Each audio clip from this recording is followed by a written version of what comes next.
இன்றைக்கும் பல பேரோட உள்ளத்தில் குரு என்பவர் யார், தனக்கான குரு யார், குரு என்பவர் தேவைதானா அப்படிங்கிற பல கேள்வி இருக்குது.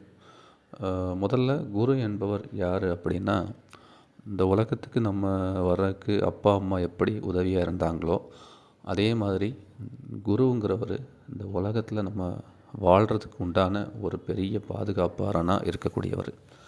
அதாவது இந்த உலகத்தில் நம்ம வந்ததுக்கு அப்புறம் இந்த பல உலக சூழ்நிலைகள்னால, அந்த உலக மாயையினால் நம்ம பல விதத்தில் நம்ம கட்டுண்டு இருப்போம், பல பிரச்சனைகளில் இருப்போம், பல நிம்மதியற்ற சூழ்நிலைகளில் இருப்போம். எல்லாம் இருண்டும் எதுவுமே இல்லாத மாதிரி ஒரு வாழ்க்கை இருக்கும். அப்படின்னா உங்களுக்கு எது இருண்டோ இல்லையோ உங்களுக்கு ஒரு நிம்மதியை கொடுக்கறது, அந்த சூழ்நிலைகளை கடந்து செல்வதற்கு உண்டான ஒரு வாய்ப்பளிக்கிறது, இது எல்லாமே குரு என்பவர் கொடுப்பார். ஸோ அதனால்தான் தாய் தந்தை குரு அப்படிங்கிற ஒரு ஸ்தானத்தில் 3வது இடத்துல குரு இருக்கார். ஸோ இந்த ஒரு பயனளிக்கக்கூடிய குரு எல்லாத்துக்கும் புரிஞ்சிருக்கும்.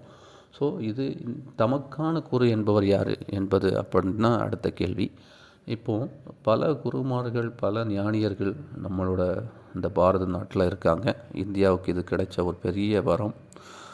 ஸோ இந்த மாதிரி இடத்துல நீங்கள் எந்த குருவை நோக்கி இருக்கும்போது, இல்லை எந்த ஒரு குருக்கிட்ட நீங்கள் இருக்கும்போது உங்கள் மனசு சாந்தம் அடையுதோ, நிம்மதி அடையுதோ, அவர் தான் உங்களுக்கான குரு.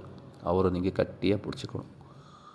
ஸோ இந்த மாதிரி ஒரு குருவை நீங்கள் பிடிச்சிட்டிங்க அப்படின்னா உங்களோட வாழ்க்கையில் இருக்கக்கூடிய மீதமுள்ள காலங்கள் வசந்த காலமாக இருக்கும், அதில் மாற்றுக்கருத்தே இல்லை. ஸோ அப்படி ஒரு பல ஞானியர்கள், பல மகான்கள், பல குருமார்கள் இருந்தாலும் குரு ராகவேந்திர சுவாமிகள் அதிலும் தனி சிறப்பானவர். தன்னுடைய வாழ்நாள் முழுவதும் தான் இருந்த காலங்களிலும், தன்னுடைய ஜீவசமாதி காலங்களிலும் இன்றும் பல பேருக்கு அவருடைய ஞானத்தை வழங்கி, அவருடைய அற்புதமான வாழ்க்கை வரலாற்றை கொடுத்து, இன்னும் நிறைய பேருக்கு கொடையாளியாக, கருணை உள்ளம் உண்டவராக இருக்கிறார் ராகவேந்திர சுவாமிகள். ஸோ அவரை இறுக்கமாக பிடிச்சிக்கிட்டிங்கன்னா அந்த குரு உங்களோட வாழ்க்கையை இன்னும் நேர்த்தியாகவும், சிறப்பாகவும், நிம்மதியான ஒரு வாழ்க்கையாகவும் மாற்றி கொடுப்பார் என்பதில் எந்த அளவு சந்தேகம் இல்லை.